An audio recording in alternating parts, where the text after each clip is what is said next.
Hi everyone. A very good morning to you all. Maybe a quick introduction about myself. I'm with Clear, formerly ClearTax, and I look at strategy here. I connect with a lot of CFOs and finance heads to understand some of their pain points, emerging needs, in order to understand what new technology solutions we could build, right? And prior to this, I was with BCG. It's a management consulting firm doing a mix of strategy and transformation projects for a lot of CXOs, primarily in the technology, media, telecom space. Yeah.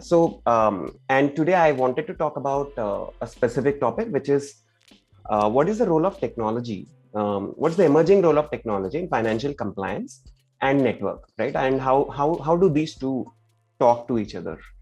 Right. And let me start off with an interesting anecdote or a memo, actually, right? And this is a memo that was that Stephen Elop, right, the CEO of Nokia, sent out an office-wide memo in 2011. This is where you would have heard the term burning platform, right? That is where this originated. And I thought this would be an interesting anecdote to start off. And as you can see here, right? The memo went like this, right? There was a story about a man who was working on a rig or a oil platform in the North Sea, and North Sea is extremely cold, right? Full of ice. So one night he woke up and there was a loud explosion, and his entire oil platform was on fire. And he decided to jump. And the way Stephen Elop said, this was unexpected. In ordinary circumstances, nobody would plunge into those icy waters because they would, almost freeze to death. The only reason he took this unexpected step was because he was standing on a burning platform. And the way he said it, Nokia was standing on a burning platform in 2011. And he as he said it, right, I've learned that we're standing on a burning platform. That was 4 years after iPhone was launched. And sorry, could someone mute the other person? Yeah. And today, as I see it, and you'll start to realize this as well, I'm sure you'll all agree with me as well, is Indian enterprises are standing on a burning platform as well. Some of them maybe have started to feel the heat already, but some of them maybe do not realize it. Right? And this is due to a number of reasons. One of those could be pandemic, but there are a lot more reasons because of which the platform has always been burning even before the pandemic. And pandemic has so-called exacerbated this problem, right? So I'll talk about what has been, this burning platform about, what has been there prior, and what should you expect? Should this fire get doused? Or would it only increase? Would you start to feel the heat a lot more? Yeah. Cool. So just to start off with business compliances more broadly, right? There are about 170 business compliances in India to follow. And that's a lot, right? And every one of you, each and every one of you wants to be compliant, I'm sure. Right? But it's a mission that's extremely challenging. Every company here wants to follow the law to the letter, but it's not that trivial and it's not that easy. And if I step back in time, let's say the pre-GST era and the erstwhile era, right? There was compliance and there was supply chain. These were two separate, isolated concepts. There is compliance, which is, filings were fewer, far apart. It's not really like a CXO concern. All you needed was, let's say, your tax team or compliance team, and maybe your auditor, and that was it. Right, there is not much digital intervention that was required. There's not much nationwide government surveillance that was done. All of that was fairly limited. And then there is supply chain, which was a completely isolated concept, which is primarily dealt by the business. Right, I mean, it was maybe the extent of your involvement was to assess, let's say, your the credit worthiness or the credit risk, etc. Right, but primarily it was they were two separate, isolated concepts. Now, what happened is, since 2017, this has started to change. With 2017, there was the whole introduction of GST. Then there was e-way bills, e-invoicing, all of those were launched. And the government has also started to become a lot more strict on, for instance, the ITC claims. There are a lot more. There is the recent TDS 206 rule, right, which just suddenly came out of the blue, as a lot of you would see it. What this led to is, as you see on the RHS, right, a merger between compliance and supply chain as concepts.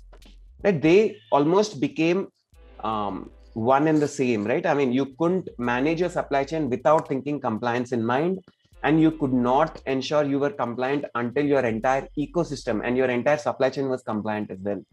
Right? That is what it has started to. It started to go. It's gotten muddled, I would say, right?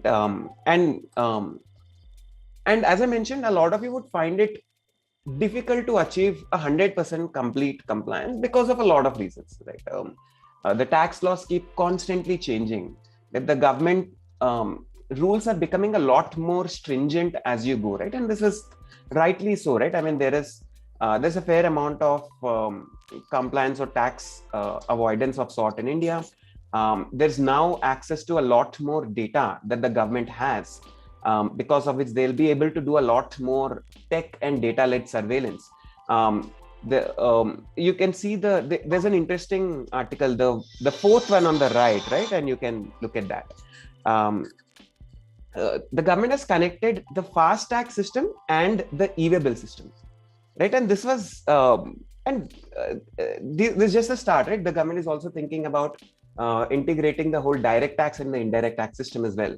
So there are a lot more changes that you can expect. And I like to ask a lot of CFOs, it's been 4 years since GST has been introduced. Do you think it has stabilized, right? And almost all of them have told me no, right? It's not yet stabilized, and they expect a lot more stringency and a lot more technology-led surveillance going forward. And that's our point of view as well.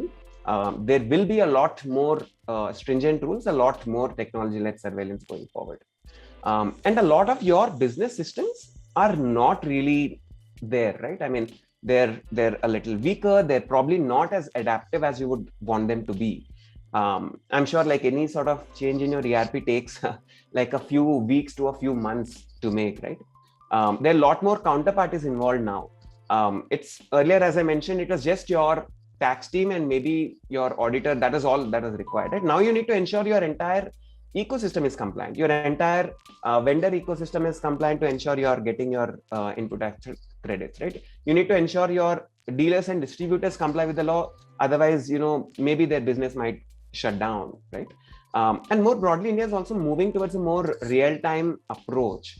And e-invoicing is just the start, right? It started with the whole indirect taxes and e-invoicing, but I'm sure it's moving towards a more real-time approach more broadly. And I'll talk a bit more about this. What does all of this mean is, earlier, technology was sort of a good to have here. And I'm sure like in the non-compliance world, a lot of you have started to realize this because of the pandemic. But in compliance, this has already been, the burning platform was already there, right? Taking the plunge into the North Sea, the equivalent here was adopting deep technology. And a lot of companies have started to do that already. And I'll talk a bit more about that. More broadly, right?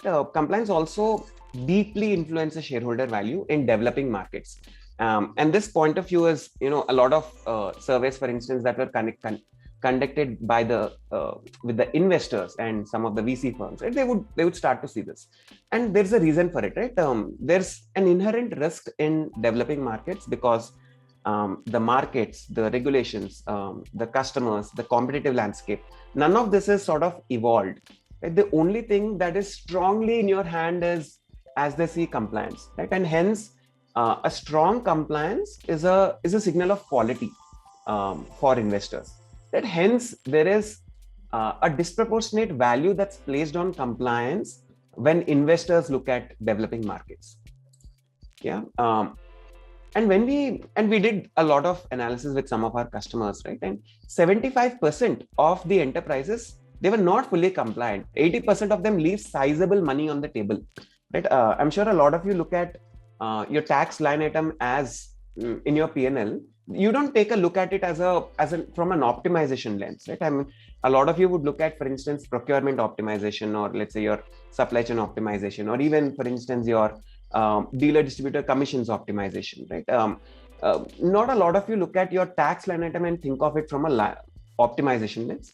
But there's significant value stuck there, right? I mean, you could, there's about 6 to 8% of PBT and 5 to 7% of the entire working capital that's deployed is primarily due to non-compliance of your ecosystem, or you could have done better compliance tracking, or better tax planning, all of that, right? And this has been our experience and our estimate, and this is not fully visible as well. A lot of this is hidden from for instance the CXOs, right? They don't really until we do this analysis and present to them.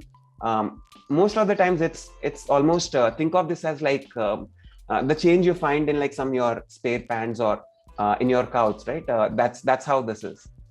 And beyond compliance, as I mentioned, because supply chain in India, right, the whole network management has always been full of pain points. But what has happened is the whole compliance and supply chain getting merged together, getting muddled together, has only exacerbated this problem.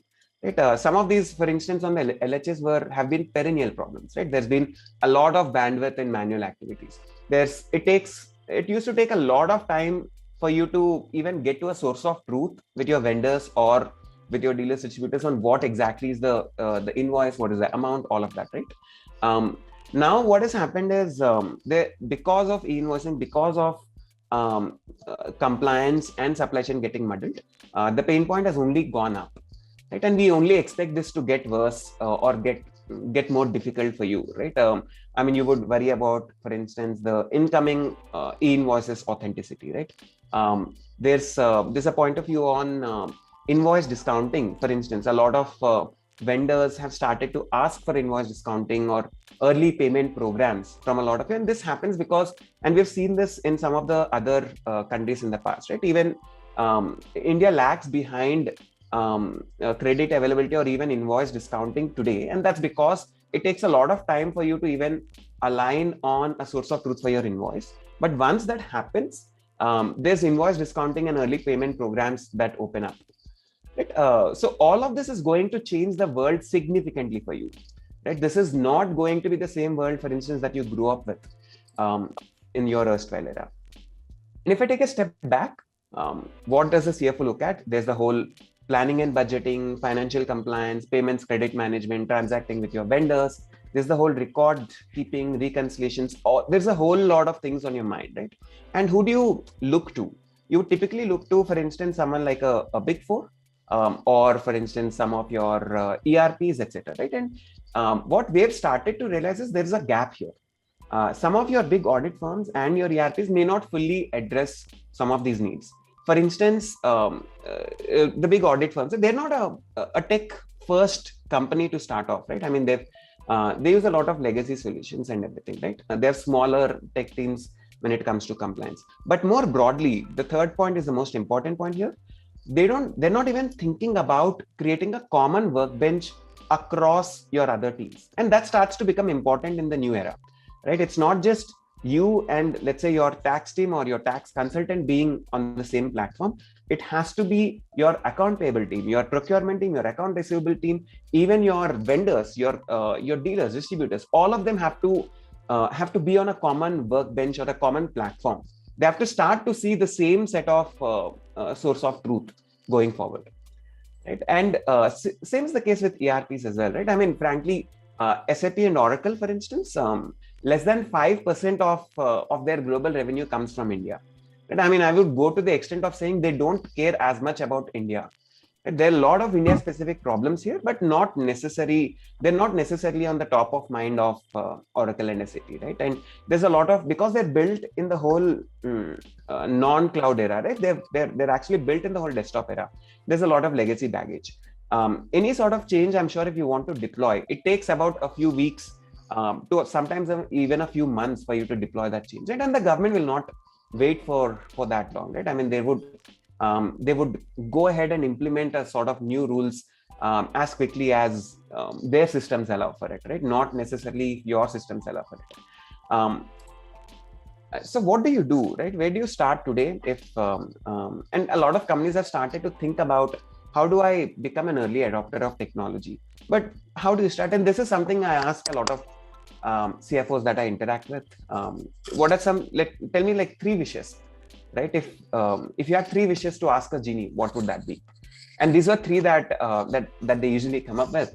First is digital everything. I don't want anything on, and digital doesn't just mean taking something that you had on paper and ensuring that's on your ERP, right? It has to go a step beyond. Everything with the click of a button. It should almost be magical.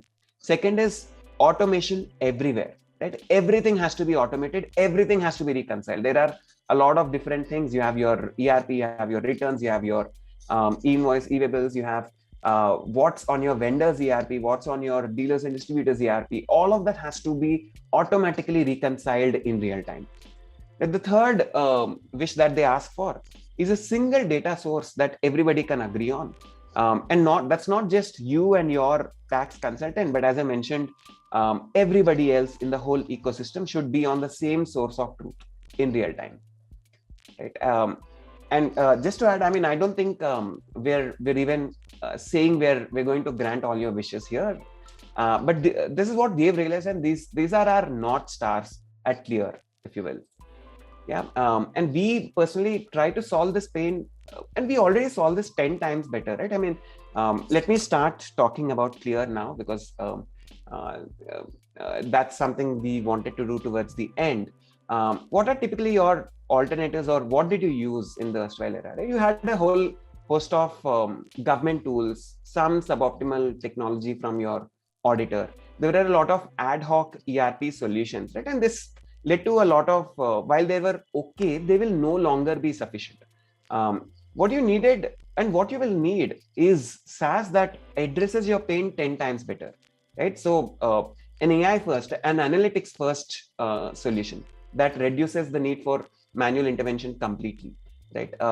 An AI-led surveillance to ensure you don't leave anything on the table, right? You maximize your tax savings. Everything is reconciled automatically with fuzzy matching, right? And it sort of, we at least sort of sit on top of your ERP. We're not even attempting to replace your ERP, right? It's a deep two-way integration with your ERP and a whole lot of things, right? The next set of things, what I wanted to talk about is the Clear network.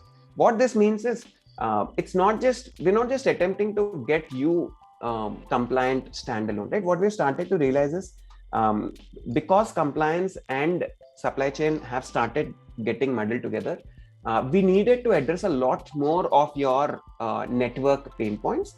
And that is what we are attempting to do now. And this is what we are calling the Clear network. So there's your solution, right? There's the Clear network in the middle. Then there's the Clear vendor, the Clear distributor, the accountant. Everybody is on the same platform. Everybody is interconnected. And everybody in turn is connected with their ERP.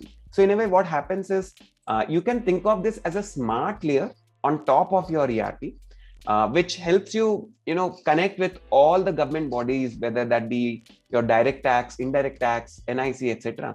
And even beyond that, it helps you connect with your vendor ecosystem, your dealer distributor ecosystem, and your vendor and dealer in turn are also connected with their own ERP, right? So everything becomes super seamless, right? It has to be, it works like almost butter-like, right?